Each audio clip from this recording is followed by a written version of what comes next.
Trinity issue 2 with Francis Manapul doing, well, everything pretty much. Again. Yeah. So this, of course, we had the big cliffhanger at the end of the last issue, which really threw us because we had no idea what the hell was going on. Yep. Because it was presented very weird. You know, the Trinity go into the barn and they see Pa Kent and young Clark, and that's where we left off. And I was like, what the hell's going on? Now, admittedly, the reveal at the end of this issue makes complete sense, and now we completely understand it.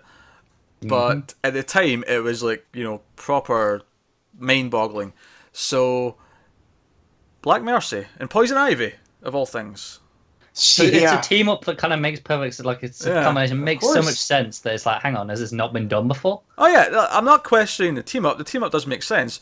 The reason why I say in Poison Ivy of all people is that before they revealed it, I would never have guessed Poison Ivy had anything to do with anything in this book. Like, nope. See, now I want to know, where's the thing from Wonder Woman's villains coming in? Yep. Well, she, not to jump forward, but in her final dialogue box, talks about how they're going to be taken care of inside the Black Mercy dream. So there's something else going on. Yeah. Obviously, she's got them in the Black Mercy for a reason. She's up to something, possibly with someone else. But the book was again very good at keeping the continuity of all the other books in. Wonder Woman mentioned not going back to Themyscira. And so on, and various stuff. But most of this was Superman dealing with the fact that he was talking to Pa Kent when Pa Kent assumed that it was Clark's father because he looks like him. He's got the big, you know, the emblem. He's like, oh, you look like the people who sent him here, you know, kind of thing. And he's like terrified that he's going to take his son away. And it's actually oddly, well, not oddly, but it's like very touching and very kind of, what's the word to describe it? You know, Superman obviously isn't there to harm him because it's his, you know, that's him. Right. But it's almost bittersweet. Yeah, because he's like, oh, I've got a chance to talk to him again, but he's scared of him. He can't reveal who he is because they're thinking time travel, right? Yeah. And they can't. Which cracks me up with Batman because Batman's not talking to anybody. Yeah, well, right? Batman's on point. This Batman would not approve of the way Barry Allen keeps messing up the timeline on the Flash TV show, because this Batman is very well aware that you don't want to affect things in the past. Now, of course, we know this doesn't matter by the end of this issue because it's not actually time travel, but... Right, but to them it is, and so the fact, like, even when he talks to Wonder Woman, it's in hushed tones, because he doesn't want to disturb anything.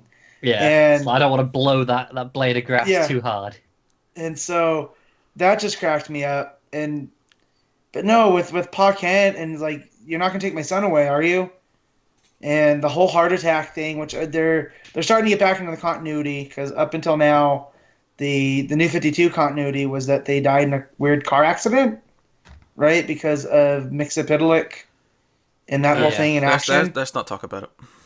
Right. So, but I like that they're getting back to traditional Superman mythos. Well, this is the thing though. The Black Mercy will base this on this Clark's memories, memories. So it makes sense that it's more like original Pa Kent and all that story, right?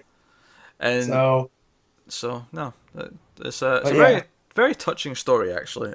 Every time Clark and Pa speak to each other, it's very. And obviously, we should mention that young Clark goes missing. He like runs off or whatever when all this goes down. So they actually spend a lot of their show looking for him, and they find a river that's laced with kryptonite. Well, that was what started to get me that something's not adding up.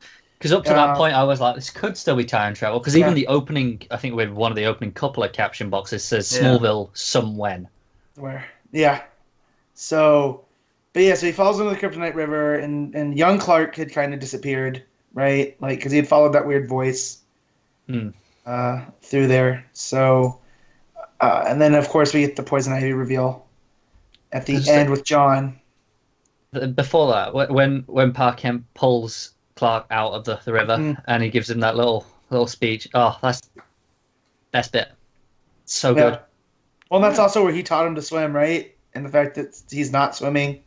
Yeah. Like there's that. Also, the scene that got me was that John waiting for his dad to come back and he fell asleep at the windowsill. Mm. Yeah. You know, And then Lois has that talk with him and is like, now that your dad's full-time Superman again, like, he might not be there to wake you up. And, that's just the little small things. Yeah, and like speaking that, of John, he, Poison Ivy sees him go near the barn because at one point, like, John goes out there to investigate because he's starting to think weird things are going on. Mm-hmm. And John's not affected for whatever reason. Like, I wouldn't necessarily jump to the conclusion that he should be affected, but Poison Ivy seems to think that he should be.